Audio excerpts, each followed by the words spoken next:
আল্লাহর ভয় যদি আমাদের ভেতরে ঢোকে, আমরা পরকালের গুরুত্ব বেশি দিতে শিখব, ইহকালের প্রাধান্য আমাদের কাছে দিতে থাকবে না।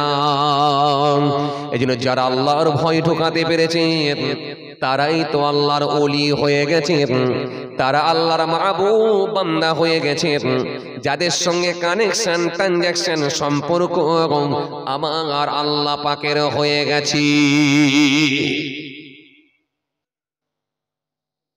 বান্দার ভেতরে এখন সব আছে, খোঁজ করে দেখেন দেখেন আপনি, কিন্তু আল্লাহর ভয়টা পালিয়ে গেছে। জি, আল্লাহর ভয় পালিয়ে গেছে।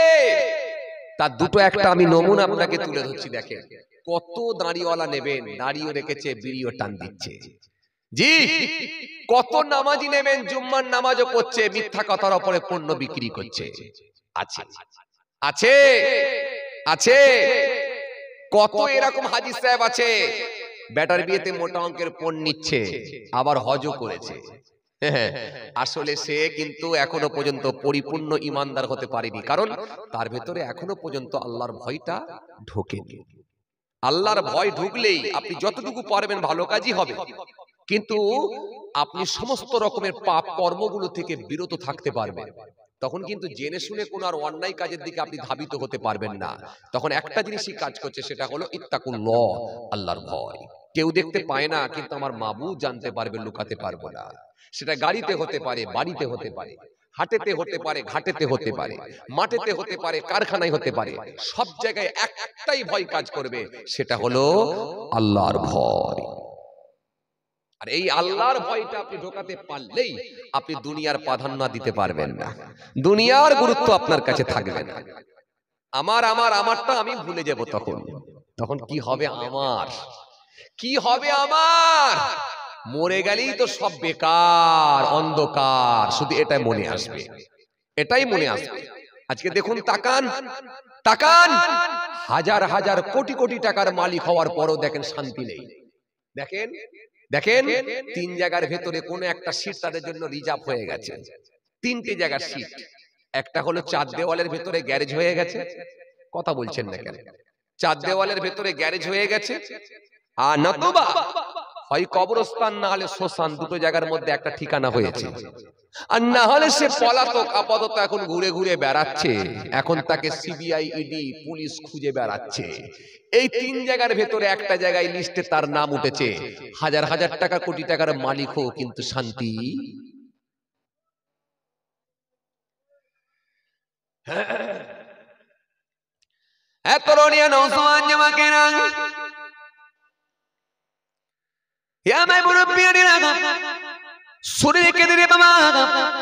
এই জন্য আল্লাহ সুন্দর করে বললেন, ইয়া আইয়ুহান নাসু তাকু রাব্বাকুমুল্লাযী খালাকাকুম ওয়াল্লাযীনা মিন ক্বাবলিকুম লাআল্লাকুম তাত্তাকুন।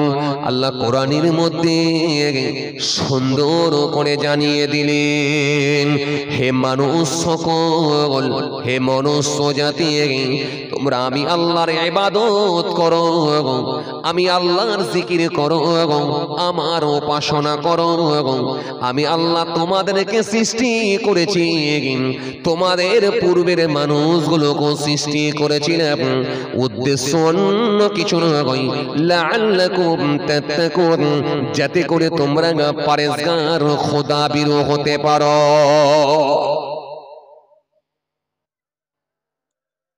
ইবাদত করতে বলেছেন আল্লাহ কেন?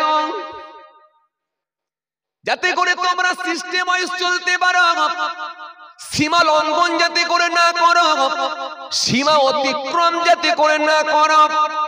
এই জন্য আল্লাহ বললেন তোমরা আমার ইবাদত করো। না হলে কেউ যদি নামাজ না পড়ে, এতে আমার আল্লাহর কোনো ক্ষতি হবে না। কেউ যদি রোজা না রাখে, আমার আল্লাহর কোনো ক্ষতি হবে না। কেউ যদি দাড়ি না রাখে, আমার রাসূলুল্লাহর ক্ষতি কোনো হবে না। কেউ যদি যাকাত না দেয়, আমার আল্লাহর কোনো ক্ষতি হবে না। কেউ যদি হালাল ইনকাম না করে, এতে আমার আল্লাহর কোনো ক্ষতি হবে না। সুতরাং আল্লাহ বলছেন, আমার বিধান, আমার হুকুম, আমার ডিসিপ্লিন, এগুলোকে যদি তোমরা মেনে নাও, তোমাদের পথ চলাটা সুন্দরভাবে হবে। বুঝে গেল? তোমরা পৃথিবীর জমিনে সুষ্ঠুভাবে জীবন যাপন করতে পারবে, একটা সিস্টেমের মধ্যে চলবে, একটা সিস্টেমের মধ্যে তোমরা চলবে। আর যদি সিস্টেম ওয়াইজ যদি না চলা হয়, পৃথিবীর জমিনে সংঘর্ষ হবে, সংঘর্ষ হবে, মারামারি বেড়ে যাবে। একজনের জমির ফসল অন্যজন খেয়ে নেবে, একজনের পুকুরের মাছ অন্যজন জাল ফেলে তুলে নিয়ে পালাবে, খুব সমস্যা হবে। রোগা পাতলা লোক সে যদি টাকা নিয়ে ব্যাগে করে আর মোবাইল ফোনটা নিয়ে যদি আসে, একটা মোটা সোটা লোক গিয়ে এক চড় মেরে ব্যাগ কেড়ে নেবে। পৃথিবীর জমিনে নিয়ম থাকবে না, সিস্টেম থাকবে না, এই সিস্টেম বহির্ভূত কর্ম তোমাদের মধ্যে এসে যাবে। এজন্য আমার হুকুম তোমরা মানো, আমার আইনকে তোমরা মেনে নাও, আমার আইনের প্রাধান্য দাও, আমার হুকুমকে মেনে নাও, যাতে করে পৃথিবীর জমিনে তোমরা সুন্দরভাবে জীবন যাপন করতে পারবে, তোমাদের পথ চলাটা খুব সুন্দর হবে। জোরে বলতে পারেন না? আরো জোরে হয় না? এই 50 বছর বেঁচে থাকবে, একটা সিস্টেমের মধ্যে চলবে। যার জমি সারি ফসল, যার পুকুরের মাছ সেই তুলবে, যার টাকা সেই একমাত্র খরচ করবে, একটা সিস্টেমের মধ্যে চলতে পারবে। না হলে কিন্তু তোমরা সীমা লঙ্ঘন করে ফেলবে, আর সীমা লঙ্ঘনকারীদেরকে আমি আল্লাহ পছন্দ করি না। ওয়ালা তা'তাদু, সীমা লঙ্ঘন করো না। ইন্নাল্লাহা ইউহিব্বুল মুক্তাদিন, নিশ্চয় আমি আল্লাহ সীমা লঙ্ঘনকারীদের পছন্দ করি না। আজও দেখুন সিস্টেম আছে, সিস্টেম আছে যারা আল্লাহর হুকুমের প্রাধান্য দেয়, গুরুত্ব দেয়। আপনাদের পাড়াতে দেখবেন সকালবেলা যদি মারামারি লেগে যায়, সকালবেলা দেখবেন দুটো পরিবারের মধ্যে যদি মারামারি লেগে যায়, এও এসে উত্তেজিত হয়ে গালাগালি দেয়, ও দেখবেন উত্তেজিত হয়ে গালাগালি দিচ্ছে। এর বাড়ির ছেলেও বেরিয়েছে, ওর বাড়ির ছেলেও বেরিয়েছে, এর বাড়ির বউ বেরিয়েছে, ওর বাড়ির বউ বেরিয়েছে, আপোষের মধ্যে মারামারি গোলমাল বেড়ে যাচ্ছে। তখন দেখবেন ওখানে তৃতীয় পক্ষ, থার্ড পার্সন দেখবেন দু চারটে নামাজি লোক, বয়স্ক লোক এসে বা দু চারটে ভালো লোক এসে বোঝাচ্ছে, ভাই ছেড়ে দে ছেড়ে দে ছেড়ে দে, যা হয়েছে হয়েছে, ভাই ছেড়ে দে ছেড়ে দে, দুদিনের দুনিয়া কি করবি, একটা ভুলবশত হয়ে গেছে, আর ভুলভাল তো হয়ে যায়, এটা তো একটা সমস্যা তো সমাধান করতে হবে, বসে একটা মিউচুয়াল করে লাও না। খামাই চেঁচিয়ে এরকম করে আওয়াজ দিয়ে একে অপরের উপরে এরকম ভাবে মারধর করে কি হবে? হসপিটাল হয়ে যাবে, কেস কাচারি হয়ে যাবে, রক্তাক্ত হয়ে যাবে। প্রতিবেশী আমরা সব পাশাপাশি বসবাস করি, এইরকম লোক দেখবেন কিছু লোক বোঝাবার বেরিয়ে যায়। কথা বলছেন না কেন? একটু হ্যাঁ না কিছু বলেন না। বোঝাবার লোক বেরোয় না? এই যে বোঝাবার লোক বেরিয়ে যাচ্ছে, তার মানে তারা হচ্ছে আল্লাহর আইনকে মেনে নিয়েছে, আল্লাহর আইনকে মেনে নিয়েছে, সংবিধান মেনে নিয়েছে, আল্লাহ ডিসিপ্লিনকে তারা মেনে নিয়েছে, কোরআনের আইনকে তারা মেনে নিয়েছে। তাদের মধ্যে ইবাদত আছে বলে, তারাই সৎ পথটাকে বেছে নিয়েছে বলে ওরা দেখবেন আপনাকে বোঝানোর জন্য যাবে। আর যদি এই বোঝানোর লোক না থাকতো কি হতো? তখন বলতো ওকে মার, তখন এ আরো উপর দিকে উঠে তখন হাতে বাঁশ নিয়ে ঘাড়ে ঝাড়তো। এজন্য রব বলছেন তোমরা একটা সিস্টেমের মধ্যে চলতে পারবে যদি তোমরা আমার হুকুম মেনে নাও, আমার হুকুমকে যদি তোমরা মেনে নাও। আর হুকুম মানতে হলে কি হবে? ফার্স্ট আমার ভয় তোমাদের ভেতরে ঢোকাও, আমি আল্লাহর কাছে ফিরে আসতে হবে। এই ভয়টা তোমাদের ভেতরে নিয়ে এসো, নিয়ে এসো এই ভয়টা, এই ভয়টা তোমাদের মধ্যে যেন থাকে। এই জন্য আল্লাহ সুন্দর করে বললেন,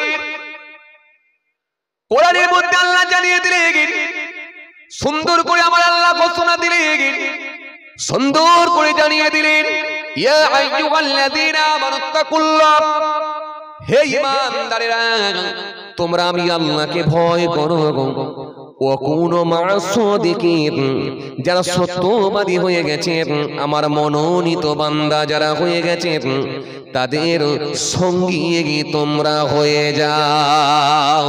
যারা আমার মনোনীত বান্দা হয়ে গেছে তাদের সঙ্গী তোমরা হয়ে যাও, তোমরা আমি আল্লাহকে ভয় করো। এই জন্য আল্লাহ সুন্দর করে বললেন, ওয়াত্তাকু ইয়াওমান তুরজিউনা ফীহি ইলাল্লাহ সুম্মা তুওয়াফা কুল্লু নাফসিন মা কাসাবাত ওয়া হুম লা ইউযলামুন। আল্লাহ সুন্দর করে বললেন, ওয়াত্তাকু ইয়াওমান তুরজিউনা ফীহি ইলাল্লাহ সুম্মা তুওয়াফা কুল্লু নাফসিন মা কাসাবাত ওয়া হুম লা ইউযলামুন। আল্লাহ সুন্দর করে বললেন, ওয়াত্তাকু ইয়াওমান, ওই দিনকে তোমরা ভয় করো, ভয় করো, ভয় করো, ভয় করো, ওই দিনকে ভয় করো। ওয়াত্তাকু ইয়াওমান তুরজিউনা ফীহি ইলাল্লাহ, যেদিনে তোমাদেরকে আল্লাহর কাছে ফিরে আসতে হবে। ওয়াত্তাকু ইয়াওমান তুরজিউনা ফীহি ইলাল্লাহ সুম্মা তুওয়াফা কুল্লু নাফসিন মা কাসাবাত ওয়া হুম লা ইউযলামুন, যেদিনে তোমাদের প্রত্যেকের আমলগুলোকে যে যার আমল সে তার কাছে তুলে ধরা হবে। ওয়া হুম লা ইউযলামুন, সেদিনে কিন্তু কারোর উপর জুলুম করা হবে না।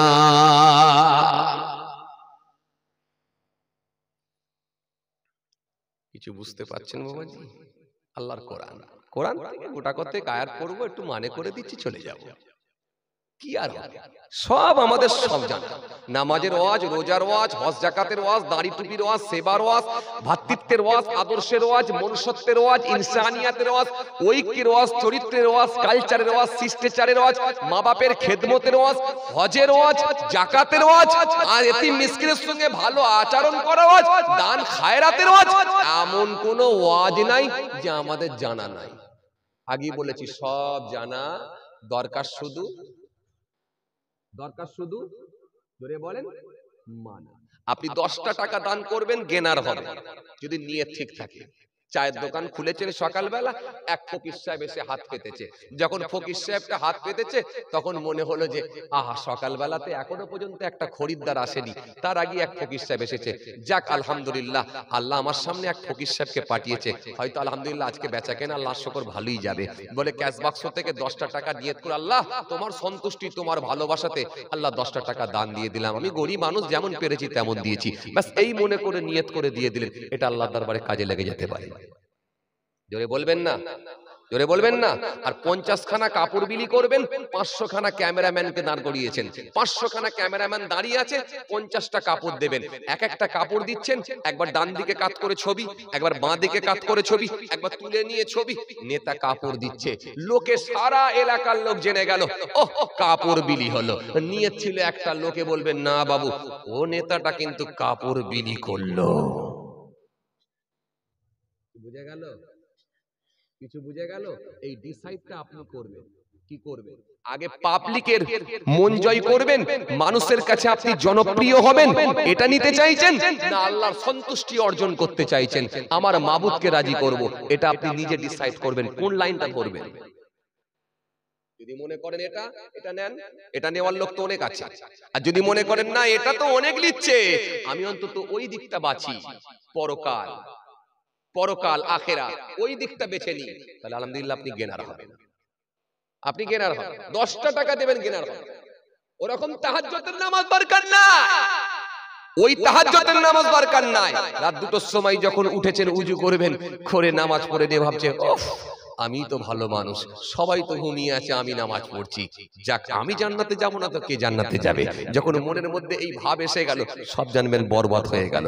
আর এশার নামাজ পড়ে নাক ডেকে ঘুমোচ্ছেন, এশার নামাজ পড়ে শুয়েছেন, আল্লাহর কাছে কেঁদে কেঁদে বলেছেন, মাবুদ তুমি ক্ষমা করে দাও, মাফ করে দাও, আমি ব্যস্ত মানুষ, দুনিয়াদারি অনেক রকমের কাজকর্ম ঝুট ঝামেলার মধ্যে থাকি, বেশি ইবাদত করতে পারিনি, অন্তত এশার নামাজটা পড়ি ছুটছি, আল্লাহ আল্লাহ তুমি মাফ করে দাও, ক্ষমা করে দাও। চোখের পানি ছেড়ে কেঁদে কেঁদে আল্লাহর কাছে মাফ চেয়ে নিয়ে নাক ডেকে ঘুমিয়ে পড়লেন, একেবারে ফজরের আজানে উঠলেন। আবার ফজরের আজানে উঠে ফজরের নামাজ 2 রাকাত সুন্নত 2 রাকাত ফরজ পড়ে নিয়ে আল্লাহর কাছে কেঁদে চোখের পানি ছেড়ে, আল্লাহ একটু ব্যবসায় বেরিয়ে গেলাম, ব্যাস আল্লাহ তুমি আমাকে ক্ষমা করো, মাফ করো।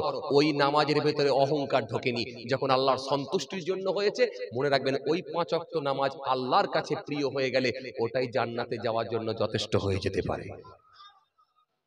কিচ্ছু নেই, খালি আপনি নিজে হিসাব করে চলেন, কিচ্ছু নেই। ও কি করে বড় হুজুর হলো, ও কি করে বড় গাড়ি কিনলো, ও কি করে বড় বাড়ি কিনলো, ও কি করে এই করলো সেই করলো, ও কেন এত বড় হবে, আমি ওর থেকে বড়, সব ভুলে যান। যদি ও করে বেশি আওয়াজ করেন, ও কেন হবে, ও কেন হবে, ও কেন হবে, তাহলে সব যাবে। ওকে নিয়ে ভাবার দরকার নাই, ও যতদূর পৌঁছাতে চাইছে যাক, যাক দরকার নেই, বাদ দেন। ও যদি অনেক দূর যায় যাক, অসুবিধা নাই। আমি আমার নিজেকে নিয়ে ভাববো, আমি কোন জায়গায় আছি এটাকে নিয়ে চিন্তা করব। আপনি যদি নিজেকে নিয়ে ভাবতে পারেন, উপর দিকে উঠবেন, আর অন্যজনকে নিয়ে ভাববেন তো নিজে ডুববেন। কথা কি ভুল বলছি বাবাজি? কথা বলেন। এখন দেখেন না স্টেজে উঠে বক্তাই বক্তাই মারপিট করছে, কথা বলছেন না কেন? ও কি করে এই হলো, ও কি করে ওই হবে, ও কি করে ওই হবে, ও ওদিক দিয়ে মারছে, এ এদিক দিয়ে মারছে, সব ফেসবুকের মাধ্যমে চলে যাচ্ছে। যে যার জিনিস সে তার হাতে যে পৌঁছে গেল, খালি একবার দেখে নিল, দেখে নিয়ে বললো খাতাটা খুঁজে দেখি কোন দিকে আবার জলসাটা আছে, কি দেবো আজ রাতে ঠিক করে নিচ্ছি। কথা বলছেন না কেন? এদিক দিয়ে পাথর মারছে, এদিক দিয়ে ইট মারছে, ও দিক দিয়ে পাথর মারছে, এমন ঢিল ছুটছে রে ভাই পুরো দিনাজপুরে গিয়ে পড়ছে, দিনাজপুর থেকে এমন পাথর মারছে রে ভাই পুরো 24 পরগনা এসে পড়ছে। কথা বলছেন না কেন? হ্যাঁ না কিছু বলেন না রে বাবা। হ্যাঁ, এই ঢিল মারামারি কাদা ছোড়াছুড়ি যদি বক্তাই বক্তাই করো, সাধারণ মানুষ তাহলে কোথায় যাবে? যাদেরকে দেখে অনুসরণ করে। এজন্য আমি একটা ছোট মাথায় বলি, যারা দেখবেন একে অপরের বিরোধিতা করে এগুলোকে সব ঝেড়ে ডিলিট করে, ঝেড়ে ডিলিট করে, কারণ এটা সমালোচনার জায়গা নয়, একে অপরের বিরোধিতা করার জায়গা নয়। যদি জানেন দু চারটে কোরআনের আয়াত পড়েন, ব্যাখ্যা করেন, সাধারণ মানুষকে সোজা পথের রাস্তাটা একটু দেখিয়ে দেন, হক কথা বলে দিয়ে চলে যান। আপনি এখানে কারোকে রাগ মেটাবার জন্য আসবেন, ব্যক্তিকেন্দ্রিক কাউকে কটাক্ষ করবেন, সেই জায়গাটা বেছে নিয়েছেন, এটা সেই জায়গা নয়। জানি না আপনারা আমার কথায় একমত হবেন নাকি, তাও আমি জানি না।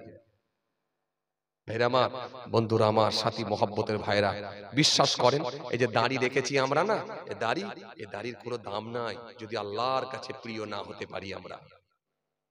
এই যে এই নামাজ, এই দাড়ি, এই টুপি, এই জিকির, এই তাসবিহ কিছু কাজে আসবে না যদি আমাদের মনগুলো ভালো না হয় আর আল্লাহর সন্তুষ্টির জন্য যদি না হয়। আজকে আপনি দেখেন না জি, এক একটা বক্তা ওয়াইজিনের দিকে দেখবেন আপনি অবাক হয়ে যাবেন, সব আছে কিন্তু ভেতরে এমন হিংসা ঢুকিয়ে নিয়ে বসে আছে। জি, এই হিংসা মুক্ত কিন্তু এখনো হতে পারেনি। কারো ভেতরে হিংসা ঢুকে আছে, কারো ভেতরে গীবত ঢুকে আছে, কারো ভেতরে অহংকার ঢুকে আছে, এগুলো থেকে কিন্তু আমরা এখনো বাঁচতে পারিনি। কথা ঠিক কিনা ভুল বলে? ভাইরা আমার, বন্ধুরা আমার, সাথী মহব্বতের ভাইরা, টোটালটা মেনে নেওয়ার নাম হলো ইসলাম। যতটা পারবেন টোটালটা মেনে নিতে হবে। উদখুলু ফিস সিলমি কাফা, আল্লাহ বলে সম্পূর্ণভাবে ইসলামের মধ্যে দাখিল হয়ে যাও।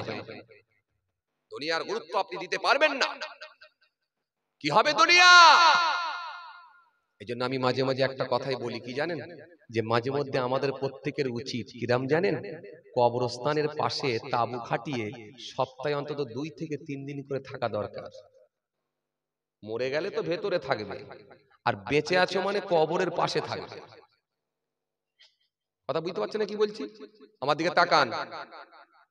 বেঁচে আছো মানে কবরের পাশে থাকো 2 দিন কি 3 দিন, সপ্তাহে 2 দিন করে থাকো, আর মরে গেলে কবরের ভেতরে থাকবে।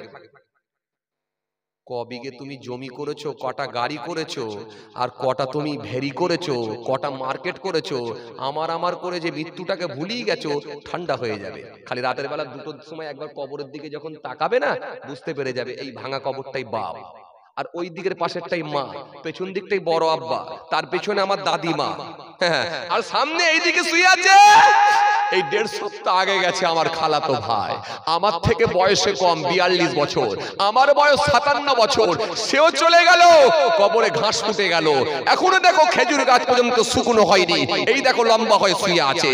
কি হবে? ফল সিলিং এর ঘর, কি হবে বাহাদুরি, কি হবে হাজার হাজার টাকা কোটি কোটি টাকার মালিক হয়ে, কি হবে হাজার হাজার বিঘের জমির মালিক হয়ে, লাভটা কি হবে হাজার হাজার কোটি টাকার মালিক হয়ে, কি হবে? দরকার নাই দুনিয়া, সব ভুলে যেতে পারবে যদি কবর দেখতে পাও। এমনও ছেলে আছে তো কবরস্থানই যায় না, কি করে বুঝবে সে মৃত্যু আছে? হ্যাঁ, হে তরুণিয়া নওজওয়ান জামাকেরা, ইয়া মাই মুরব্বিয়ানিরা, বাবারা শুনে কে দিন বাবা, বাবারা জেনে কে দিন বাবা। এই জন্য আমার আল্লাহ সুন্দর করে বললেন, ওয়াত্তাকু ইয়াওমান তুরজাউনা ফীহি ইলাল্লাহ সুম্মা তুওয়াফা কুল্লু নাফসিন মা কাসাবাত ওয়া হুম লা ইউযলামুন। আল্লাহ সুন্দর করে বললেন, ওয়াত্তাকু ইয়াওমান, ওই দিনকে তোমরা ভয় করো। ওয়াত্তাকু ইয়াওমান তুরজাউনা ফীহি ইলাল্লাহ, যেদিনে তোমাদেরকে আমি আল্লাহর কাছে ফিরিয়ে দেয়া হবে, আমার কাছে তোমাদেরকে ফিরিয়ে আসতে হবে। ওয়াত্তাকু ইয়াওমান তুরজাউনা ফীহি ইলাল্লাহ সুম্মা তুওয়াফা কুল্লু নাফসিন মা কাসাবাত ওয়া হুম লা ইউযলামুন। যেদিনে প্রত্যেকের আমলগুলোকে তাদের কাছে ফিরিয়ে দেয়া হবে, তাদের কাছে তুলে ধরা হবে। ওয়া হুম লা ইউযলামুন, সেদিনে কিন্তু কেউ কারোর উপরে, সেদিনে কারোর উপরে কোনো জুলুম করা হবে না। সেই দিনটা কোন দিন? কথা বলছেন না কেন রে বাবা? হ্যাঁ, ওই দিনকে তোমরা ভয় করো, ওই দিনকে তোমরা স্মরণ করো, ওই দিনকে তোমরা মনে করো, যেদিনে তোমাদেরকে আমি আল্লাহর কাছে ফিরিয়ে দেয়া হবে, আমার কাছে তোমাদেরকে ফিরে আসতে হবে। যেদিনে প্রত্যেকের আমলগুলোকে, যে যার আমল সে তার আমলকে, যে যার আমল সে তার কাছে পৌঁছে দেয়া হবে। ওয়া হুম লা ইউযলামুন, সেদিনে কিন্তু কারোর উপর কোনো জুলুম করা হবে না। সেই দিনটা কোন দিন? একটু জোরে বলেন না, একটু আওয়াজ করে বলেন। কিয়ামতের দিন। সেই দিনটা হবে কঠিন দিন, ভয়ঙ্কর দিন, যেদিনে গাড়ির মালিক, বাড়ির মালিক, কারখানার মালিক, ভেড়ির মালিক, পুকুরের মালিক, নেয়ার মালিক সব হয়ে যাবে সেদিনে গোলাম। সেদিনে গোলাম হয়ে উলঙ্গ অবস্থায় যেদিনে উঠে দাঁড়াবে, জমিনকে তামার মতো গরম করে দেয়া হবে। কেউ কারোর উপকারে আসতে পারবে না। যেদিনে জবানটাকে সিল করে দেয়া হবে, বান্দা মুখে স্বীকার না করলে হাত কিন্তু সাক্ষ্য দিতে দেরি করবে না। সেদিনে হাতের জবানকে খুলে দেয়া হবে, পায়ের জবানকে খুলে দেয়া হবে, চোখের জবানকে খুলে দেয়া হবে, কানের জবানকে খুলে দেয়া হবে। যে যা অন্যায় করেছে প্রত্যেকটা অঙ্গ তার সাক্ষ্য দিতে থাকবে। সেই দিনটা খুব কঠিন দিন। আল্লাহ বলে সেই দিনকে তোমরা ভয় করো।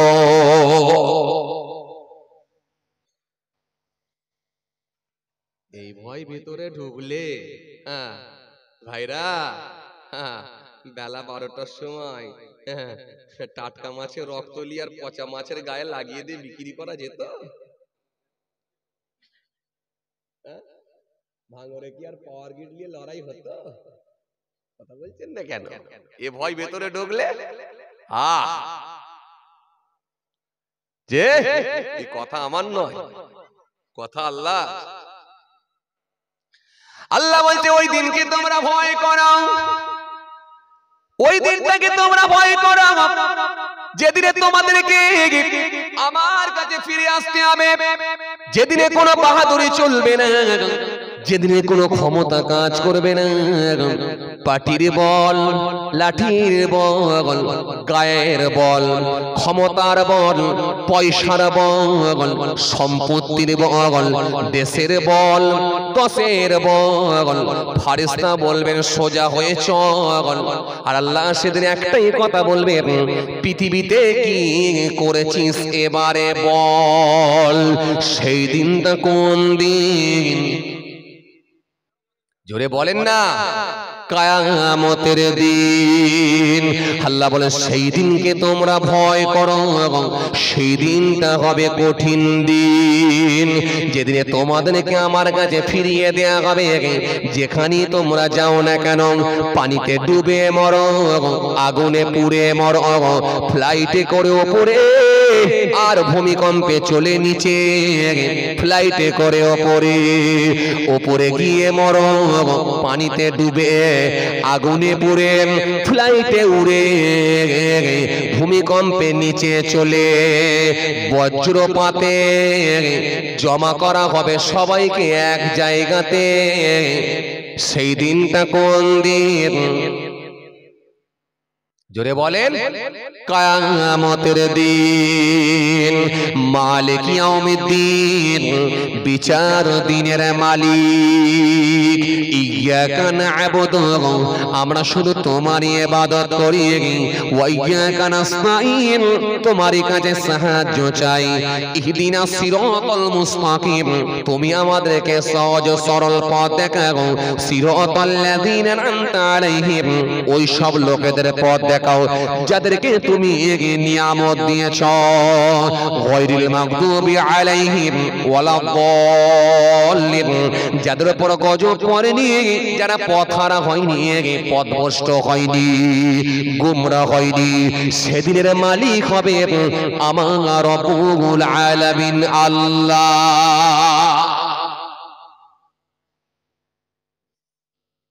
কিচ্ছু না, না ভাবলে অনেক কিছু, ভাবলে কিচ্ছু নাই। খালি নিঃশ্বাসটা বন্ধ হতে সময়। পান খাওয়ার বন্ধু, চা খাওয়ার বন্ধু, সিগারেট খাওয়ার বন্ধু, কোন বন্ধু আপনার আর পাশে নাই। খালি সবার মুখে একটাই কথা, তাড়াতাড়ি করো আর দেরি করো নাই। কবর খোঁড়ার লোক কবর খুলতে যাবে, বাঁশ কাটার লোক বাঁশ কাটতে যাবে। আত্মীয় স্বজন রিলেটিভ যারা একেবারে রক্তের সম্পর্ক, কিছু মানুষ হয়তো বসে বসে কাঁদবে, এর বেশি আর কিছু হবে না। আর বাকি যারা কুটুম সাক্ষাৎ আসবে, চেয়ারে বসবে, পায়ের ওপরে পা তুলে দিয়ে কেউ বিড়ির টান দেবে, কেউ চায়ের টান দেবে, আর আপোষের মধ্যে কথোপকথনে মেতে উঠবে। কার ব্যবসা কেমন চলছে, ছেলে কি করছে, কারবার কেমন চলছে, যে যার গল্প হবে, টাইম হবে, জানাজার নামাজে দাঁড়িয়ে যাবে, লাশ কাঁধে উঠে যাবে, লাশ কাঁধে উঠে যাবে, লাশকে আগে নিয়ে যাবে, প্রতিবেশী মানুষগুলো পিছনে পিছনে যাবে, গুটখাখোর মানুষগুলো গুটকা ঢালবে, বড় প্রস্তুতি নেবে, কারণ মাটি দিতে হবে, গুটকা খেয়ে আগে রেডি হবে। খৈনিখোর লোকগুলো খৈনি খাবে, মুলবে, ডলবে, ঠোঁটের মধ্যে দেবে, বড় প্রস্তুতি নেবে, প্রিপারেশন নেবে, মাটি দিতে হবে। মাটি দেওয়ার জন্য খৈনি খেয়ে, গুটকা খেয়ে, বিড়ি খেয়ে পুরো রেডি যাবে, রেডি হয়ে যাবে। কেউ বলবে মিনহা খলাকনাকুম ওয়া ফিহা নুঈদুকুম ওয়া মিনহা নুখরিজুকুম তারাতান উখরা, বলে মাটি চাপিয়ে দেবে। কেউ আবার বলবে যাই হোক মরে গেছে, একটু মাটি দিয়ে পালাতে হবে, পালিয়ে যাবে, যে যার চলে যাবে। এক জায়গাতে সে নিজেই পড়ে থাকবে। 40 কদম আসার সাথে সাথে মুনকার নাকিরের ফেরেশতারা, আপনার কি বলে, মুনকার নাকিরের ফেরেশতা এসে হাজির হয়ে যাবে। কি করেছো, এবারে জবাব দাও, তিনটে প্রশ্নের উত্তর দাও, উত্তর দিতে পারলেই ভালো, না হলে ওখান থেকে শুরু হয়ে গেল। এই তো সিস্টেম। কি বললাম, ভাবলে কিচ্ছু নাই, না ভাবলে অনেক কিছু। আপনারা আমার উপর রাগ করছেন নাকি? এই কথা বলছেন না কেন? কথাগুলো কি বাস্তব কথা না? কথাগুলো একেবারে বাস্তব কথা। কি ওয়াজ আপনাদেরকে শোনাবো, সব শোনা হয়ে গেছে। আসেন, একটাই কথা বলেছিলাম, বুকের ভেতরে ভয়, কাজ হয়ে যাবে, এই কাজ হয়ে যাবে। পৃথিবীর জমিনে আপনি যতই বড়, যত বড়ই ব্যক্তি হন না কেন, আপনার সিস্টেমের মধ্যেই চলে আসবেন যদি আপনার ভেতরে বুকের ভয়টা ঢোকে। তখন কিন্তু শরীয়তের যে একটা মাপকাঠি আছে, ওই মাপকাঠির মধ্যেই কিন্তু আপনি থাকতে পারবেন, যদি ভিতরে ভয়টা ঢুকেতে পারি, নাহলে কিচ্ছু নেই। চলুন, কষ্ট হচ্ছে আপনাদের? এই একটু আওয়াজ করে বলেন, কষ্ট হলে ছেড়ে দেবো, আর না হলে একটু আগাবো। হ্যাঁ,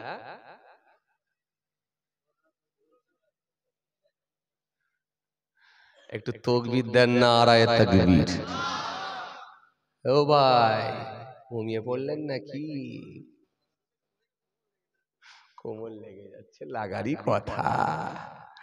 কি গো বাবাজি, একটু জোরে দেন না, নারায়ে তাকবীর। আহা, একটু সবাই মিলে দেন না, নারায়ে তাকবীর। ডাকছি কাকে? জমিন আসমানের মালিক, সারা পৃথিবীর মালিক আমার রব্বুল আলামিন আল্লাহকে। ডাকছি না কোনো নেতাকে, ডাকছি না কোনো নেত্রীকে, ডাকছি না কোনো প্লেয়ার খেলোয়াড়কে, ডাকছি জমিন আসমানের মালিক, সারা পৃথিবীর মালিক রব্বুল আলামিন আল্লাহকে ডাকছি। একটু মন খুলে ডেকে নেন। এই ডাকাটা হয়তো জীবনের শেষ রাত হতে পারে, শেষ ডাকাও হতে পারে। শেষ ডাকা মনে করে ডেকে নেন। আর সময় আল্লাহ নাও দিতে পারে, কিচ্ছু নেই। জি, ফিলিস্তিনের জমিনে কম বেশি প্রায় 30,000-এর কাছাকাছি মানুষ মারা গেল। একটা দুটো তিনটে না, একটা দুটো তিনটে না। কেউ মানুষ কিন্তু পৃথিবীর জমিনে মরতে চায় না, মরতে কেউ চায় না। জিজ্ঞাসা করে দেখেন, কেউ মরতে চায় না। ভাঙড়ের মানুষ অসুস্থ হলে প্রথমে লোকাল হসপিটালে বা লোকাল নার্সিং হোমে নিয়ে যায়। ওখান থেকে যদি রেফার করে দেয়, তুলে নিয়ে গিয়ে তাকে পিজিতে বা বাঙ্গুরে ভর্তি করে দেয়। ওখান থেকে যদি ঠিক না হয়, তুলে নিয়ে গিয়ে হয় ব্যাঙ্গালোরে, না হলে চেন্নাই নিয়ে যায়। চেষ্টা করে যে কোনো ভাবে অন্তত বাঁচাবার, ক্ষমতা নাই, ক্ষমতা নাই। এই জন্য মরতে কেউ চায় না, সবাই চায় বাঁচবো। এই যে 30,000-এর কাছাকাছি মানুষ মারা গেল। আজকের বাচ্চা পয়দা হওয়া বাচ্চাও মৃত্যুবরণ করলো, বৃদ্ধ মানুষ থেকে শিশু পর্যন্ত, জি, বয়স্ক থেকে বয়স্কা পর্যন্ত সব মারা গেল। একটা দুটো নয়, 30,000-এর কাছাকাছি মানুষ। জি, গাড়ি বাড়ি জমি জায়গা সব ছিল, কিন্তু কিচ্ছু নাই, কিচ্ছু নাই। আমরা মনে মনে ভাবছি, আমরা মনে হয় খুব ভালো আছি। না, আমি আপনিও ভালো নাই, ভালো নাই। হ্যাঁ, যদি একটু দূরদৃষ্টি নিয়ে ভাবেন না, তাহলে বুঝতে পারবো আমরা খুব ভালো নেই, কিন্তু খুব ভালো নেই, কিন্তু আমরা, জি, খুব ভালো নেই। আমরাও একটা জায়গায় আবদ্ধ আছি, আমরাও কিন্তু খুব ভালো নেই, গন্ডির ভেতরই বাঁধা আছি। গোয়াল ঘরে যে গরুগুলো থাকে তারা মনে করে ভালোই আছি, আর যেটাকে টেনে নিয়ে গিয়ে কসাইরা জবাইয়ের ময়দানে নিয়ে যায়, সে মনে করে আমি আর নাই। কিন্তু ওরা জানে না, গোয়াল ঘরের বাকি গরুগুলো যারা খড় খাচ্ছে, ঘাস খাচ্ছে, ওরা ভাবছে যে মনে হয় আমরা ভালোই আছি, এখন আর মরছি নাই। কিন্তু জানে না, এটা ফিনিশ হয়ে গেলে এটা কোরবানির বাজার, এটা ফিনিশ হয়ে গেলে ওটাকে টেনে নিয়ে আসবে, ওটা জানে না। আজকে এক জায়গায় বেড়েছে, অন্য জায়গার লোক মনে করে ঠিকই আছে, আর জানে না ওটা হয়ে গেলে এটা চলে আসবে, এটা জানে না। আসেন, রাস্তা নাই, রাস্তা একটাই খোলা, একটাই খোলা। যদি তোমরা ইমানদার হয়ে যাও, যদি তোমরা আমার মাহবুব বান্দা হয়ে যাও, যদি তোমরা মুমিন হয়ে যাও, তোমাদের ভয় নাই, দায়িত্ব আমি আল্লাহই নিয়ে নেব। জোরে বলবেন না, আর জোরে হয় না। আসেন, দুনিয়াদারি আর দিনদারি দুটোর মধ্যে অনেক তফাৎ, তফাৎ। যারা আল্লাহর ওলি হয়ে গেছেন তারা আখিরাতের গুরুত্ব দিয়েছেন, দুনিয়ার প্রাধান্য দেননি। আর আমরা দুনিয়াদার মানুষ হয়ে গেছি, তা বলে দুনিয়া করতে গিয়ে দিনকে না একবারে ভুলে না যায়, এটাও কিন্তু শোভনীয় নয়, এটা মনে রাখতে হবে আমাদের। 80% যদি দুনিয়ার গুরুত্ব দিই, অন্তত 20% হলো আখিরাতের গুরুত্ব দেওয়া দরকার, তবে বাঁচার লাইন আছে। আসেন, ভুল বুঝবেন না, রাগ করবেন না, বোঝার চেষ্টা করেন। আপনি অনেক নামাজ পড়েছেন, এটা বড় ব্যাপার না। বড় দাঁড়ি রেখেছেন, এটা বড় ব্যাপার না। বড় জুব্বা পড়েছেন, এটা বড় ব্যাপার না। আপনি কতটা আল্লাহকে ভয় করতে পেরেছেন, আপনার ভেতরে কতটা আল্লাহর ভয় ঢুকেছে, আপনার অন্তরটাকে কতটা স্বচ্ছ বানাতে পেরেছেন, এটা হলো বড় ব্যাপার। কারণ আল্লাহ ভেতরটা দেখবে, কোনটাই দেখবে, ভেতরটা দেখবে। আর পৃথিবীর জমিনে তার কর্মজীবনটা কেমন ছিল, কি কাজ করেছিল, কতটা ভালো কাজ ছিল, এটা আল্লাহ দেখে নেবে। ব্যাস, এটাই দেখে নেবে। এত সহজ না, এটুকু আল্লাহ দেখে নেবে, এইটুকু আল্লাহ দেখে নেবে। এটা ঠিক রাখতে পারলে আপনি গেনার হয়ে যাবেন। কোনো চিন্তা নাই, কোনো চাপ নাই, কোনো চাপ নাই। জি ভাইরা আমার, কোনো টেনশন নাই। জি, আপনার খাবারের ওপরে বাড়িতে জামাই নিয়ে এসে খাবার রেখেছে, খাবারেতে পিঁপড়ে লেগে গেছে, পিপিলিকা পিঁপড়ে, আপনি রেগে গিয়ে রাগান্বিত হয়ে এই খাবারের প্যাকেট নিয়ে পানিতে ফেলে দিতে পারেন, সব পিঁপড়ে গুলো মারাও যেতে পারে। আবার রেগে গিয়ে ওই খাবারের প্যাকেটটা নিয়ে আপনি আগুনের মধ্যে ফেলে দিতে পারেন, সব পিঁপড়ে গুলো মারা যেতে পারে, পুড়ে মারা যেতে পারে। আবার এটাও করতে পারেন যে খাবারের প্যাকেটটা নিয়ে গিয়ে একটু রোদ্রে দিয়ে দিই, যে পিঁপড়ে গুলো আরামের সঙ্গে ছেড়ে চলে যেতে পারে, এটাও করতে পারে। তাহলে সব রকমই আপনার হাতে আছে, কিন্তু আল্লাহ কোনটাকে পছন্দ করবে এটা আপনাকে এবার ঠিক করে নিতে হবে, এটা আপনাকে ঠিক করে নিতে হবে। ওয়াজ বেশি শোনার কিছু নেই, ছোট ছোট করে এমন কিছু ভালো কাজ রেখে দিয়ে চলে যান যেটা মাবুদ জানবে আর আপনি জানবেন, তৃতীয় কোনো ব্যক্তি জানবে না। ব্যাস, এই কাজগুলি দেখবেন আখিরাতে কাজে লেগে যাবে, লেগে যাবে। জি, প্রাণীর উপরে কষ্ট দেওয়া এটাও কিন্তু কাবিরা গুনাহ। চলেন, আর একটুখানি আলোচনা করি নাকি না কষ্ট হচ্ছে ছেড়ে দেবো? একটু হবে? তাহলে একবার তাকবীর দেন, নারায়ে তাকবীর। একটু সবাই মিলে দেন নারায়ে তাকবীর, জোরে দেন নারায়ে দিবে। সিলসিলায়ে মুজাদ্দিদ জামাত, দাদা পীরের হক সিলসিলা, দাদা পীরের হক সিলসিলা, নারায়ে তাকবীর। একটা কিন্তু বেজে গেছে।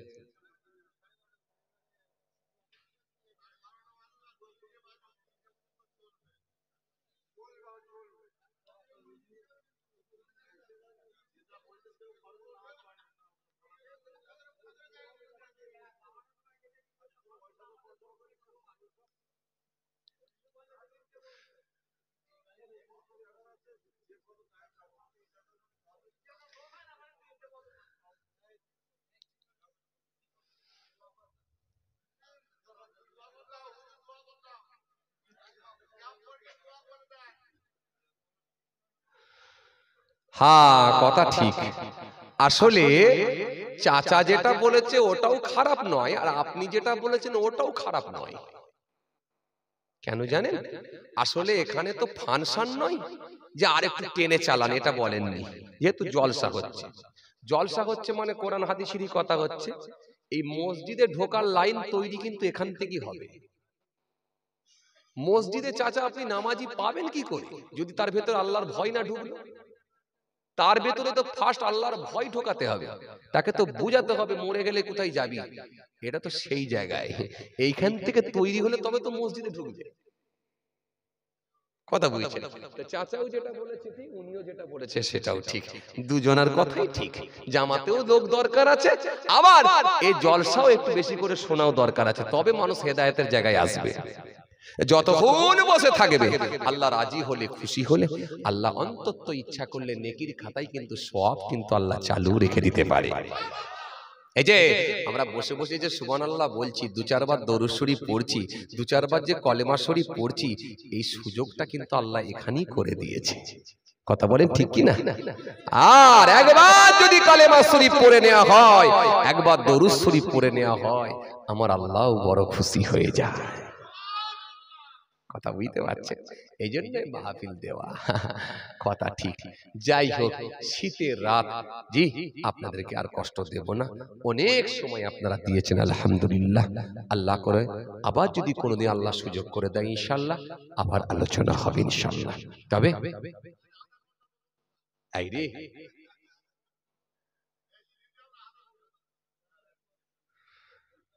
ভাই বলছে আবার আধা ঘন্টা পর্যন্ত দাও। চাচা কি হবে চাচা?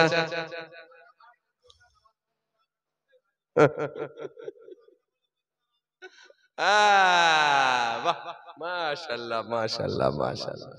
এই যে এই তো মানিয়ে গুছিয়ে নিতে হবে। হ্যাঁ, রেগে গেলে কি আর হবে? ম্যানেজ করে নিতে হবে। কথা ঠিক কি না বাবাজি? আমার ভাইয়েরা, সবাইকে নিয়ে তো আমাদেরকে চলতে হয়। কথা ঠিক কি না? সবাইকে নিয়ে আমাদেরকে চলতে হয়। কথা বুঝছেন? আসেন, এই যে আপনারা বসে আছেন, এই যে ভালো করে শোনেন, এখানে কি কোনো, এটা কি কোনো নাচের মঞ্চ? না। কোন গানের মঞ্চ? না। কোন কীর্তনের মঞ্চ? না।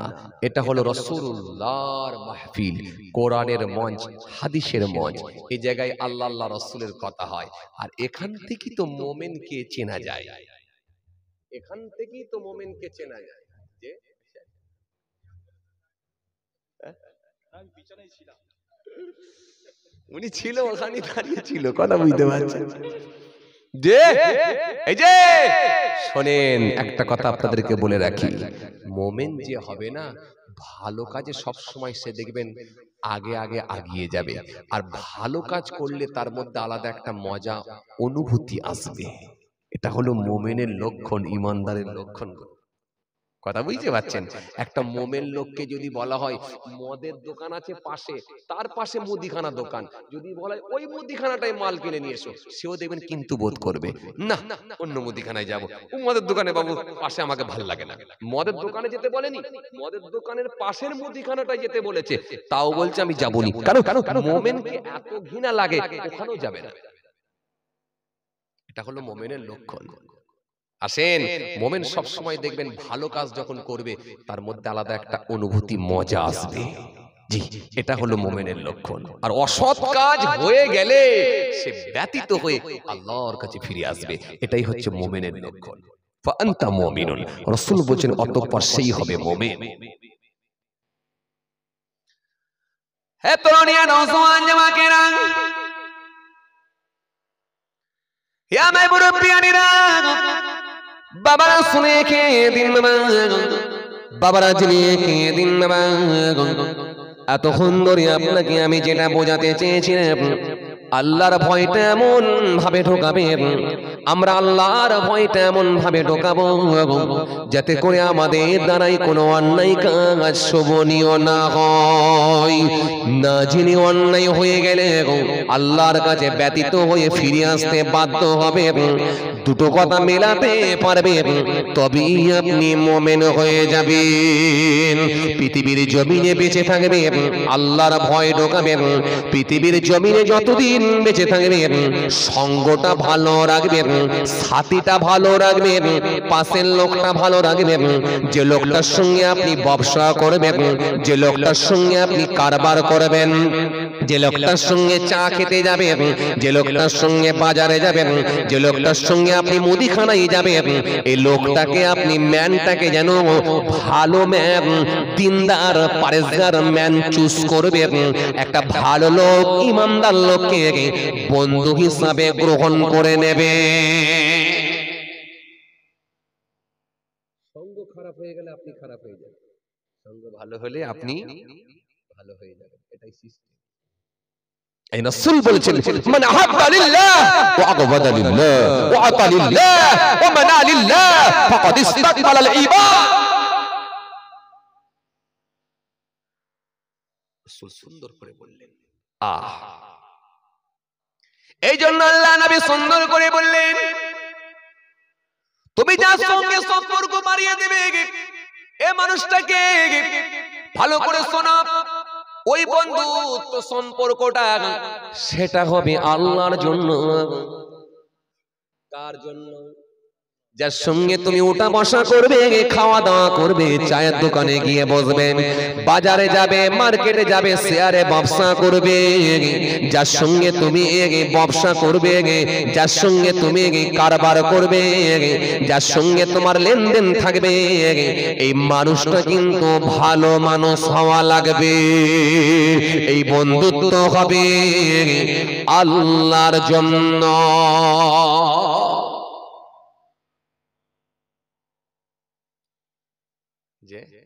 আর এই বন্ধুটা যদি ভালো না হয় তাহলে আপনি শেষ হয়ে যাবেন। ওই বন্ধু আপনাকে ঠিক খারাপ লাইনে নিয়ে যাবে। এই সঙ্গ যেন ভালো হয়। 50 বছর বেঁচে থাকবেন, 60 বছর থাকবেন, 80 বছর থাকবেন, 70 বছর থাকবেন, সঙ্গ ভালো হয়, ঠিক জায়গায় রাখবেন, কাজে লাগবে, কাজে লাগবে। কিন্তু বড় দুঃখের সঙ্গে বলতে হয়, আমরা এখন খাতির করতে যাই কার সঙ্গে, প্রথম আমাদের টার্গেট থাকে এলাকার মেম্বারের সঙ্গে সম্পর্ক আমাদের ঠিক রাখতে হবে।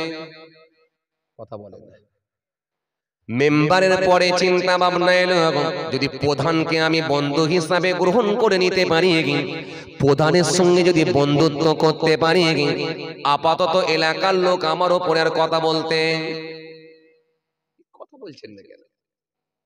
আমি তো বললাম গোটা কথায় আয়ার বলবো, গোটা কথায় হাদিস বলবো, আর বাস্তব চিত্রটা আপনার সামনে খালি মিলিয়ে দেখিয়ে দেবো, খালি তুলে দিয়ে চলে যাব। হজ মানে যে বিরাট লম্বা কাহিনী বলতে হবে, বিরাট ঘটনা বলতে হবে, এমনটা না। বলেছে আলহামদুলিল্লাহ, যারা বলে আলহামদুলিল্লাহ নিশ্চয়ই বলবেন, নিশ্চয়ই শুনবেন, শুনতে আমাদের ভালো লাগবে, আল্লাহর ওলিদের কথা স্মরণে আসবে, নিশ্চয়ই করব। আমিও মাঝে মধ্যে বলি, কিন্তু গোটা কথায় কোরআনের আয়াত আর হাদিস থেকে ব্যাখ্যা করে মানুষকে যদি বাস্তব চিত্রগুলো তুলে ধরা হয়, মানুষ হয়তো ওখান থেকে ইনশাআল্লাহ যদি চেষ্টা করে, ওটাই মানুষকে সৎ পথের রাস্তা দেখিয়ে দিতে পারে। ওখান থেকে মানুষের ভেতরে ভয় ভীতি ঢুকতে পারে, মানুষ সোজা পথের দিকে ধাবিত হতে পারে, যদি সে আল্লাহর কোরআন, রাসূলুল্লাহর হাদিস ভালো করে ঠিকঠাক ভাবে সেগুলোকে মূল্যায়ন করে।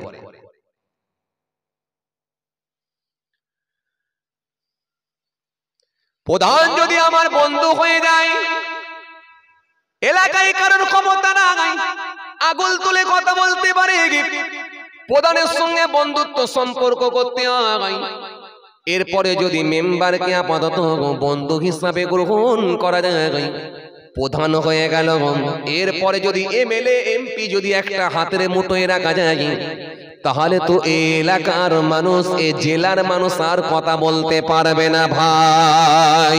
যদি এমপি হাতে থাকে ভাই, এজন্য প্রধানের মধ্যে যতই অপকর্ম থাক না কেন, এমপির মধ্যে যতই অপকর্ম থাক না কেন, এমএলএ এর মধ্যে যতই অপকর্ম থাক না কেন, কত নামাজি, কত নারীওয়ালা, কত হাজি সাহেব, কত হুজুর সাহেব, কত পীর সাহেব দেখবেন তাদের ডাকেতে দৌড়াই, কথা ঠিক কিনা ভাই?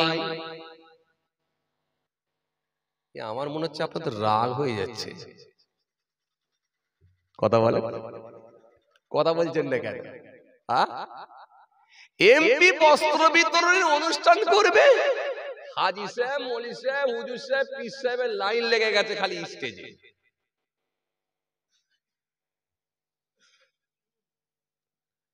কথা বলছেন না, সব জানে, সব জানে, ওর কর্ম সব জানে, ও যে অপকর্মগুলো সব জানে, ওর মধ্যে যা ঘটনা ঘটছে সব জানে, মাল ছেড়েছে, কোনো কথা নাই, যেতে হবে। বললে আপনাদের রাগ হয়ে যাচ্ছে নাকি জানিনি ভাই। আসেন, রাসূলুল্লাহর হাদিসের তালে খেলাফ হলো কি হলো না? আল্লাহ নবী বললেন, যার সঙ্গে তুমি বন্ধুত্ব করবে, সম্পর্ক করবে, যার সঙ্গে তুমি ওঠা বসা করবে, সেটা কিন্তু মনে রাখবে সেই বন্ধুত্বটা হবে আল্লাহর জন্য। পয়সাওয়ালা লোক দরকার নাই, নেতা দরকার নাই, স্ট্যাম্প মারা লোক দরকার নাই, যার ভেতরে আল্লাহর ভয় আছে, যে ব্যক্তিটা নামাজি, রোজাদার, দিনদার, পরেশগার, গরিব মানুষ, কিন্তু তার সঙ্গে তুমি ওঠা বসা করো, চায়ের দোকানে গিয়ে চা খাও, ও বাবাজি ভাটে যাও, বাজারে যাও, দু চারবার তার সঙ্গে যখন তুমি ওঠা বসা করবে, দু চারবার দেখবে সুবহানাল্লাহ, দরুদ শরীফ, আল্লাহু আকবার, এগুলো বলার সুযোগ পেয়ে যাবে, সে তোমাকে দেখবে এমন কালচারে নিয়ে যাবে, জোহরের টাইমে যখন দেখবে সে নামাজের মসজিদের দিকে চলে যাবে, তুমি দেখবে 3 দিন 4 দিন মসজিদের বাইরে থেকে, একদিন তোমার মনটা চাইবে আমার বন্ধু যদি নামাজ পড়ে, আমি কেমন করে নামাজ থেকে আর দূরে থাকতে পারি রে, তুমিও দেখবে একদিন নামাজি হয়ে যাবে। বন্ধুত্ব হবে কার জন্য? আল্লাহর জন্য। কে বলছেন? রাসূল। রাসূল এই জন্য সুন্দর করে বললেন, সত্যতাও হবে আল্লাহর জন্য। কারোর থেকে যদি মুখ ফিরিয়ে নাও, জমি নিয়ে ঝগড়া, জায়গা নিয়ে ঝগড়া, চায়ের দোকান নিয়ে ঝগড়া, একজনের খরিদ্দার বেশি আর একজনের খরিদ্দার কম, ঝগড়া নাই, ঝগড়া নাই, ঝগড়া নাই, সবর করো, মাবুদের কাছে চাও, মাবুদ তোমার রুজি দায়িত্ব নিয়েছে, তোমার রুজিতে আল্লাহ বরকত দিয়ে দেবেন। তুমি চেষ্টা করো না ও চায়ের দোকানে কি করে ক্ষতি করা যায়, আমার দোকানে কাস্টমার কি করে বাড়ানো যায়, এই হিংসাটা তুমি করো না। যে হিংসা করেছে পতন তার নিশ্চিত হয়েছে, নিশ্চিত তার পতন ঘটেছে যে ব্যক্তি হিংসা করেছে, কারণ কোরআন স্পষ্ট ঘোষণা দিয়েছে, ওয়ামিন শাররি হাসিদিন ইযা হাসাদ। আল্লাহ কোরআনের মধ্যে সুন্দর করে বলেছে, ওয়াদ্দা কাসীরুম মিন আহলিল কিতাব লাউ ইয়ারুদ্দুনাকুম মিন বা'দি ঈমানিকুম কুফফারান হাসাদাম মিন ইনদি আনফুসিহিম মিন বা'দি মা তাবায়্যানা লাহুমুল হক ফাআফু ওয়াসফাহু হাত্তা ইয়াতিল্লাহু বিআমরিহি ইন্নাল্লাহা আলা কুল্লি শাইইন কাদির।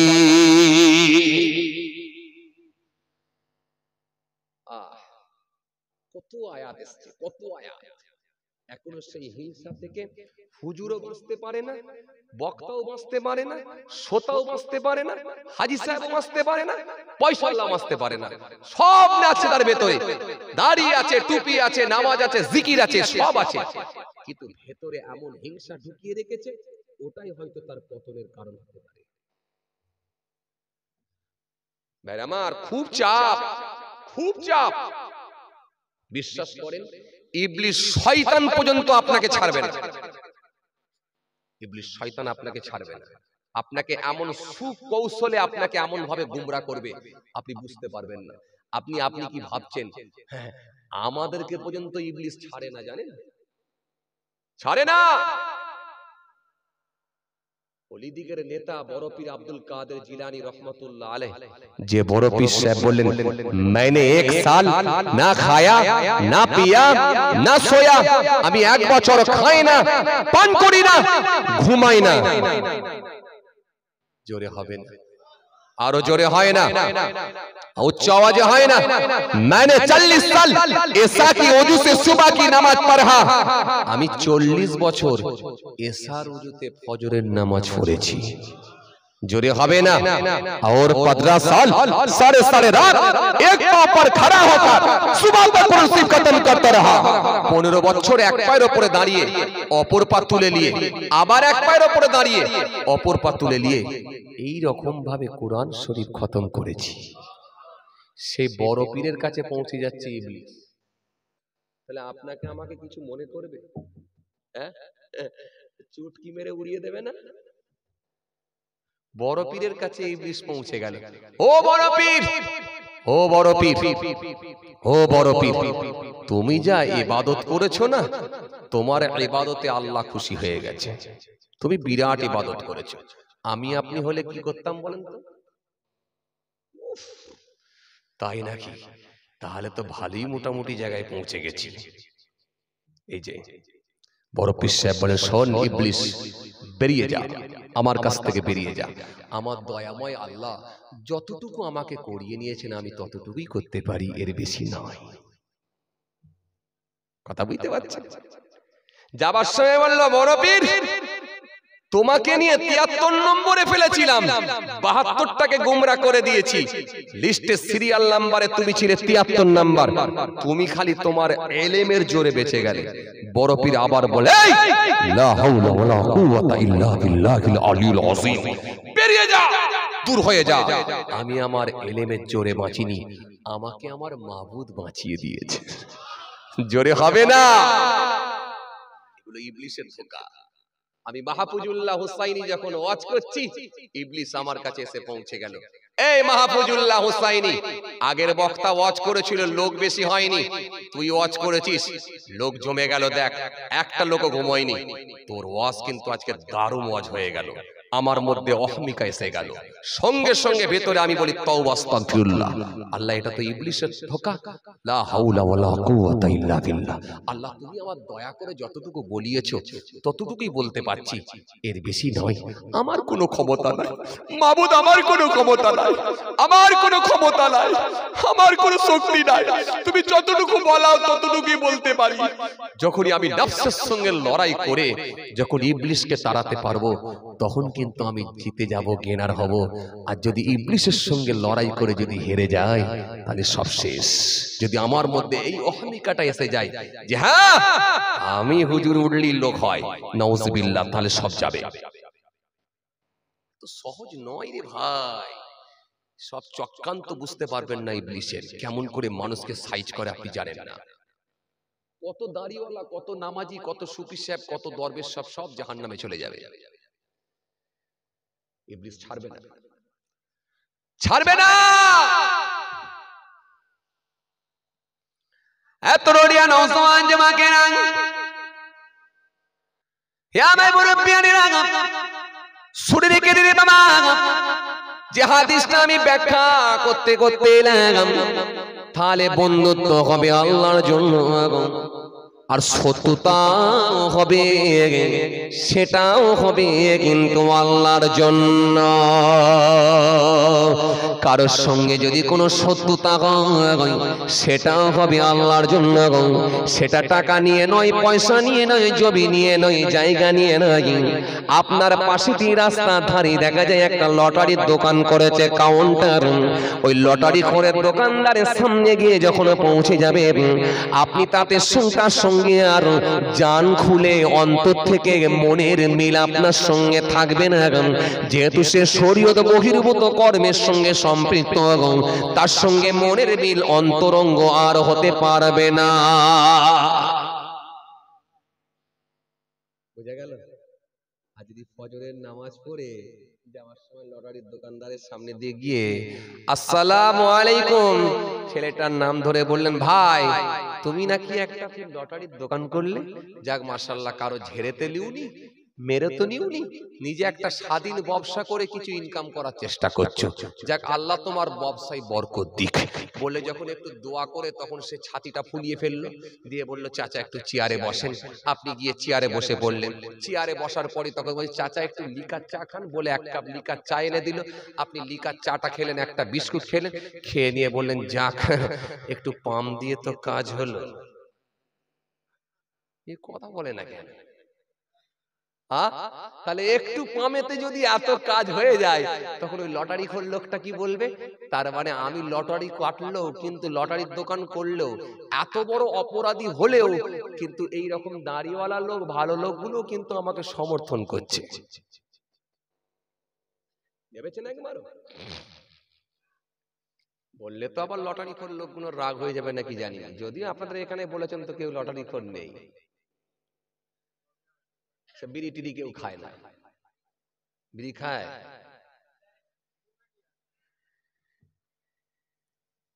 যাক কমেছে আলহামদুলিল্লাহ। কি বলে? কমেছে। হ্যাঁ, বলতে বলতেই তো হবে। হ্যাঁ, কি বলছিলাম? তাহলে ওই লটারি খোর লোকটা, তার সঙ্গে আপনার কোনো সম্পর্ক থাকবে না, ঝগড়া নেই, কোনো সম্পর্ক নাই, প্রতিবাদ। রাসূল বললেন, হ্যাঁ এবারে প্রতিবাদ করো। প্রতিবাদের ধারা আল্লাহ নবী তিন রকম ভাবে দিলেন। কয় রকম? জোরে বলেন না। তিন রকম। এক নাম্বার হলো, যখন কোনো অন্যায় কাজ দেখবে, আমি রাসূল বলছি হাত দিয়ে প্রতিবাদ করো, স্পটে যাও, হাত দিয়ে সেটা রুখে দাও। আপনাদের এখানে সাতুলিয়া বাজারে যে লটারির দোকানদার আছে, লটারির কাউন্টার আছে, হাত দিয়ে কি চেয়ার টেবিলটা উল্টে দিতে পারবেন? সর্বনাশ করেছে, ঠিক করতে পারছে না।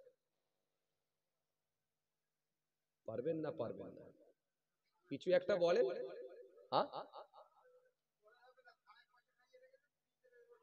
আমি তো ওইগুলো শুনতে চাইছি, আপনারা চুপ করে আছেন কেন? না বললে জানবো কি করে আমি?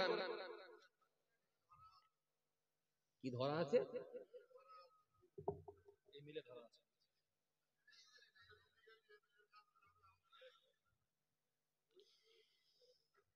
আসে, তার মানে সম্ভব না। পরিশেষে একটাই কথা, সম্ভব না। তাহলে হাত দিয়ে আপনি আর প্রতিবাদ করতে পারবেন না। আমার নবী কত দূরদৃষ্টি সম্পন্ন নবী, ১৫০০ বছর আগে আমার নবী আগে থেকেই জানে একটা সময় এমন আসবে, সিচুয়েশন এমন তৈরি হবে, যেখানে আমার উম্মতের ভেতরে অন্যায় কাজগুলো হাত দিয়ে বন্ধ করা সম্ভব হবে না। আল্লাহ নবী বললেন, দ্বিতীয় অপশন দিচ্ছি, যদি তুমি হাত দিয়ে না পারো, অন্তত আমি রাসূল বলি জবান দিয়ে প্রতিবাদ করো। ওই লটারির দোকানদার, ওই মদের দোকানদার যখন তোমার বাড়িতে এসে, যখন তার বাড়িতে যেয়ে পৌঁছালো বা রাস্তায় দেখা গেল, তখন ওই দোকানদারকে একবার, লটারির দোকানদারকে বলো, ভাই কি বাবাজি, কি ছেলে, কি ভাতিজা, লটারির দোকান তুই করিস না বাবাজি, দরকার হলে একটা চায়ের দোকান কর, দরকার হলে একটা পানের দোকান কর, দরকার হলে একটা বিস্কুটের দোকান কর, কিন্তু লটারির দোকান করিস না, কারণ লটারিটা ইসলামে এটা কাটা হারাম, নিষিদ্ধ করে দেওয়া হয়েছে। হারামের আয়াত তো কোরআনের মধ্যে আল্লাহ সুন্দর করে বলেছেন, ইন্নামাল খামরু ওয়াল মাইসিরু ওয়াল আনসাবু ওয়াল আজলাম রিজসুম মিন আমালিশ শাইতান ফাজতানিবু লাআল্লাকুম তুফলিহুন। আল্লাহ কোরআনের মধ্যে আবার বললেন, ইন্নামা হারামা আলাইকুমুল মাইতাতা ওয়াদ-দামা ওয়া লাহমাল খিনজির ওয়া মা উহিল্লা বিহি লিগায়রিল্লাহ।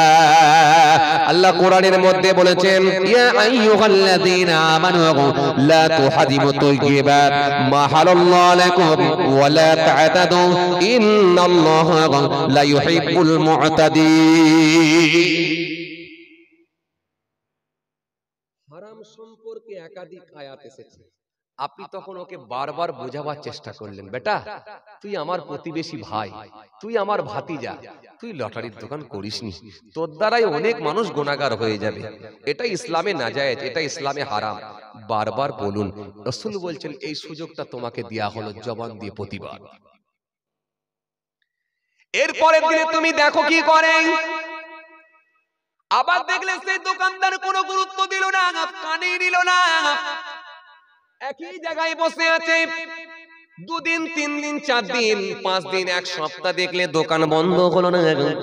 তখন তুমি বুঝে গেলে হাত দিয়ে ক্ষমতা নাই, জবান দিয়ে হলো না। আমি রাসূলুল্লাহ তোমাকে 3 নম্বরে আর একটা অপশন দিচ্ছি। তখন ওই অন্যায় কাজটা দেখে ঘৃণা মনে করে দূরে সরে এসো। যে আমার নবীর বিরুদ্ধে, নবীর কথার বিরোধিতা করে, যে আমার আল্লাহর হুকুমের বিরোধিতা করে, আল্লাহর হুকুমের বিরুদ্ধে চলে, শরীয়ত বহির্ভূত কাজ যার মধ্যে থাকে, তার সঙ্গে কোনো আন্তরিকতা, কোনো বন্ধুত্ব, কোনো সম্পর্ক থাকতে পারে না। আগে সেই হাদিসটা বলেছিলাম শত্রুতাও হলো আল্লাহর জন্য, তখন এই শত্রুতা হয়ে গেল এটাই হবে আল্লাহর জন্য। মান হাব্বা লিল্লাহ ওয়া আগবাদা লিল্লাহ ওয়া আতা লিল্লাহ ওয়া মানা লিল্লাহ ফাকাদ ইসতাকমালাল ঈমান। বুঝা গেল শত্রুতা কেমন? এই বুঝা গেল? ব্যাস, এবারে যদি আপনি সরে চলে আসেন না, খারাপ মানুষগুলো আর পাশের সাইডের লোক খুঁজে পাবেন। কথা বলছেন না কেন? হ্যাঁ, প্রধান যাবে হেঁটে, পিছনে দাদা বলার লোক থাকবে না। এমএলএ যাবে হেঁটে, পিছনে দাদা বলার লোক থাকবে না। এমপি যাবে হেঁটে, পিছনে দাদা বলার লোক থাকবে না।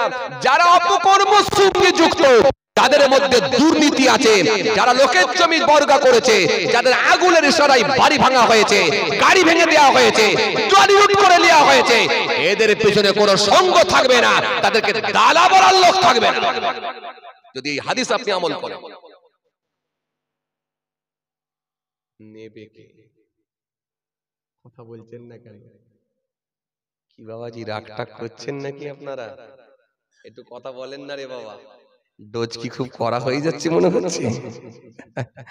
যে আসেন চলে টাইম মনে হয়ে যাচ্ছে নাকি জি? টাইম মনে হয়ে যাচ্ছে নাকি? কটা হলো? একটা কত? একটা 2।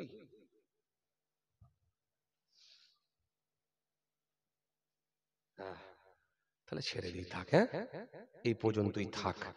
আল্লাহ নিয়ে এলে আবার কোনোদিন ইনশাআল্লাহ আলোচনা হবে। জি, আমার জন্য দোয়া করবেন, আমি আপনাদের জন্য দোয়া করি। আল্লাহ আমাদের সকলকে বলার থেকে শোনার থেকে বেশি বেশি করে আমল করার তৌফিক দেন। আমরা সকলে বলি আল্লাহুম্মা আমিন। যাই হোক,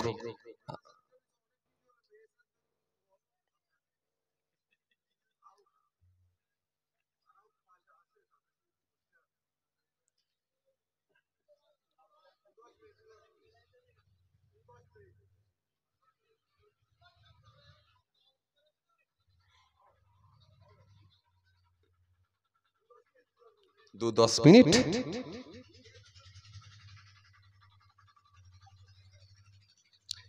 মহিলার জন্য খুব বেশি চাপ নাই, মাত্র 4টে কাজ। আপনি একবার খালি ইউটিউবটা সার্চ করে নেবেন আমার নাম দিয়ে, ব্যাস ওদের 4টে কাজ কি কি হবে টোটাল ওখানে আলোচনা করা আছে।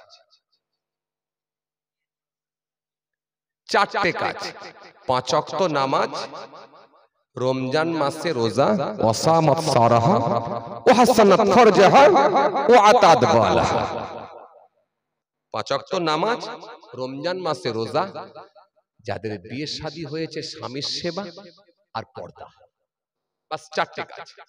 এটা শুধু এইখান পর্যন্ত শেষ না, নামাজ রোজা বলে কোন কোন ক্ষেত্রে নামাজ ছাড় আছে সেগুলো পেয়ে যাবেন। এরপরে কি, এরপরে আছে কি পর্দা। পর্দা সম্পর্কে ডিটেইলস আলোচনা আছে, পুরুষের জন্য কেমন পর্দা, মহিলার জন্য কেমন পর্দা। يا أيها النبي قل لأزواجك وبناتك ونساء المؤمنين يدنين عليهن من جلائبهن। কোরআনের আয়াত দিয়ে বলা হয়েছে একবারে পর্দা সম্পর্কে ডিটেইলস আলোচনা আছে। এরপরে আছে স্বামীর সেবা। স্বামীর সেবা শুধু না, স্বামীর সেবা তো শেষে, তার আগে বিয়ে। বিয়ে করতে গেলে মহিলার কটা গুণ দেখতে হবে সেটাও আলোচনা করা আছে, ওর মধ্যেই পেয়ে যাবে। শুধু তার আগে বিয়ে না, বিয়ের আগে দেখাশোনা। দেখাশোনা করতে গেলে মেয়ে কেমন পছন্দ করতে হবে সেটাও বলা আছে। تنكح المرأة لأربع لمالها ولحسبها ولجمالها ولدينها فاصبروا بذات الدين। সব হাদিস দিয়ে বলা আছে, আপনি সব পেয়ে যাবেন। কথা বুঝতে পারছেন? কেন আবার ওই পাঠ নিয়ে যদি ডিটেইলস আলোচনা করি তাহলে ফজরের নামাজ এখানেই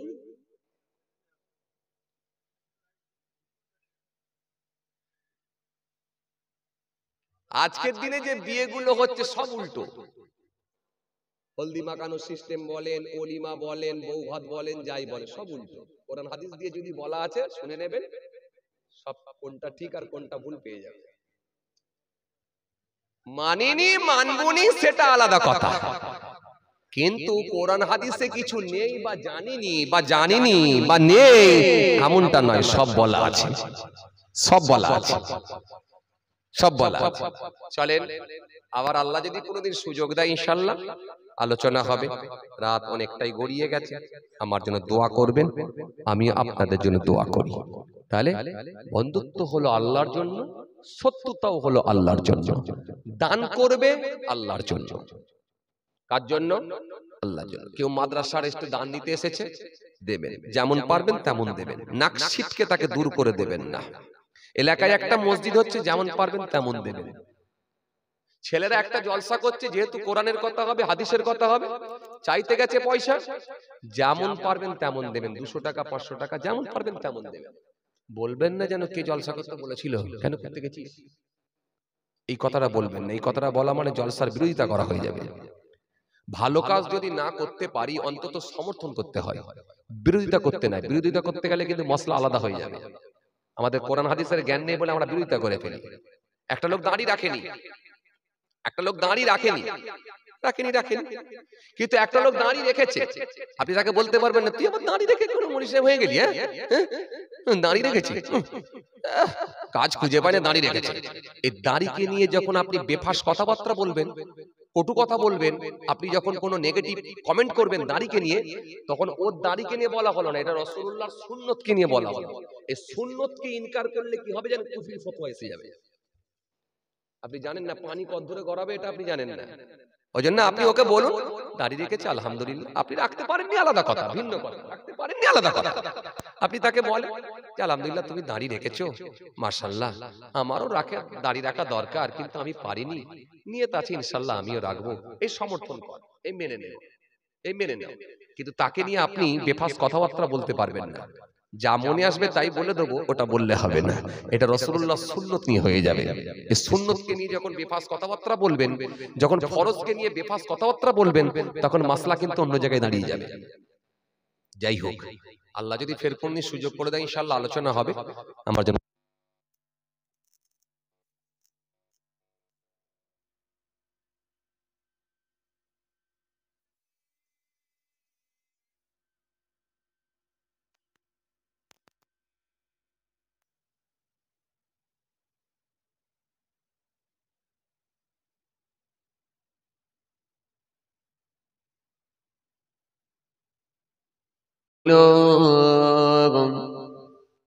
কাকে দেখে বনের পশু চিনিয়া নিল, সে যে মোদের নবী কামলি আলা, একসাথে পরম মেঘ সাল্লে আলা আল্লাহুম্মা। আওয়াজ দিয়ে পড়ে سيدنا مولانا محمد وعلى آل سيدنا مولانا محمد صلی اللہ علیہ وسلم. उनका दर चुमने का सिला मिल गया, उनका दर चुमने का सिला मिल गया, सर उठाया तो मुझको खुदा मिल गया, आसियों का बड़ा मर्तबा मिल गया, हसर में दामने मुस्तफा मिल गया. अल्लाहुम्मा सल्ली अला मौलाना मोहम्मद. आवाज दिए वो अला आली मौलाना. যখন জন্ম তুমি নিয়েছিলে ভবে, তুমি মাত্র কেঁদেছিলে, হেসেছিল সবে, এমন জীবন হবে করিতে গঠন, মরণে হাসিবে তুমি, কাঁদিবে ভুবন. আল্লাহুম্মা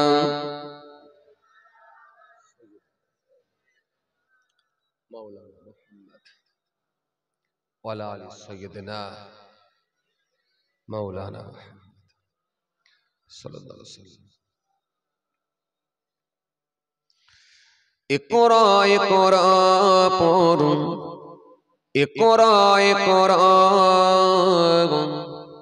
इक़रा इक़रा पढ़ूं, इक़रा इक़रा, इक़रा इक़रा पढ़ूं, इक़रा इक़रा, इक़रा इक़रा पढ़ूं, इक़रा इक़रा, ज्ञानी হলে ইকরা, জানতে হলে ইকরা, আল্লাহ নামে ইকরা, আল্লাহ বলে ইকরা. ইকরা ইকরা ইকরা পড়ুন, ইকরা ইকরা, ইকরা ইকরা পড়ুন, ইকরা ইকরা. আল্লাহুম্মা सल्ले अला मौलाना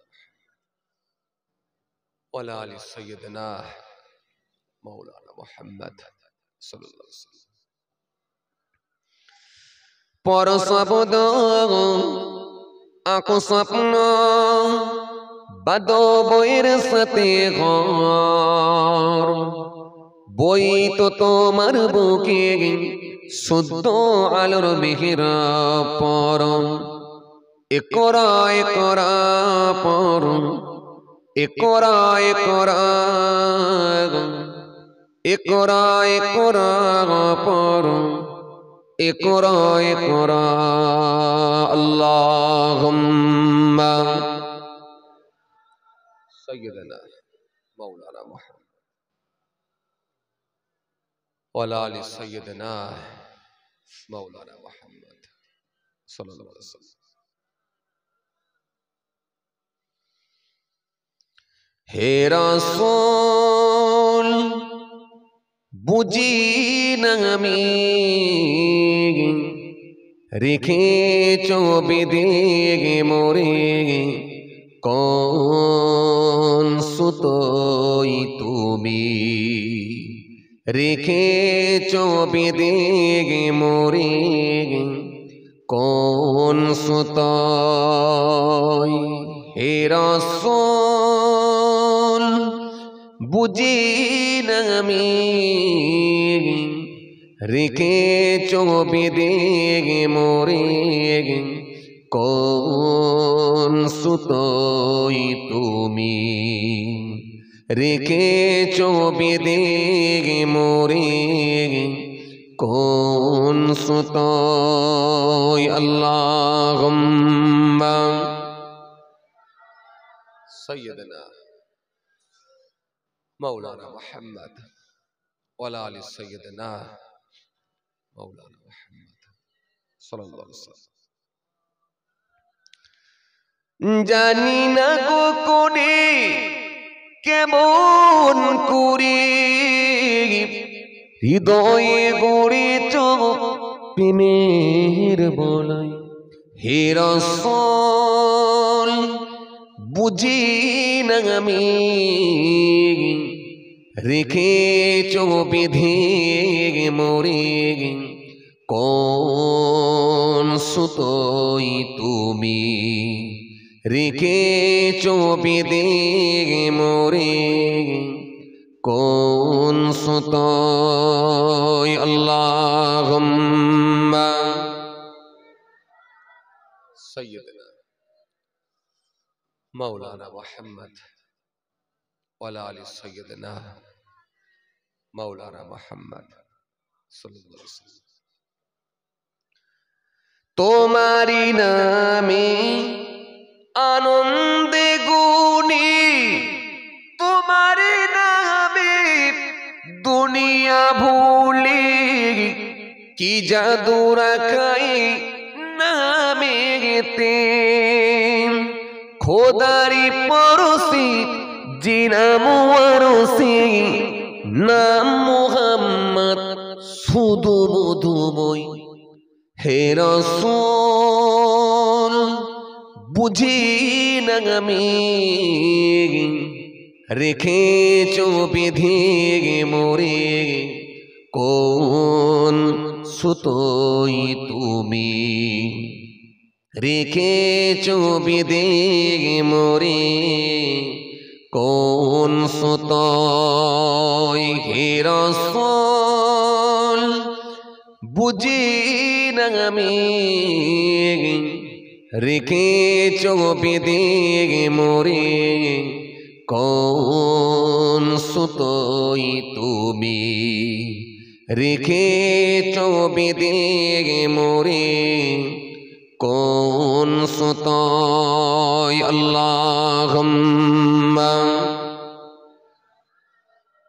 সাইয়্যিদানা মাওলানা মুহাম্মদ ওয়ালা আলি সাইয়্যিদানা মাওলানা মুহাম্মদ সাল্লাল্লাহু আলাইহি ওয়াসাল্লাম। وقال الله تعالى في كلامه المجيد والفرقان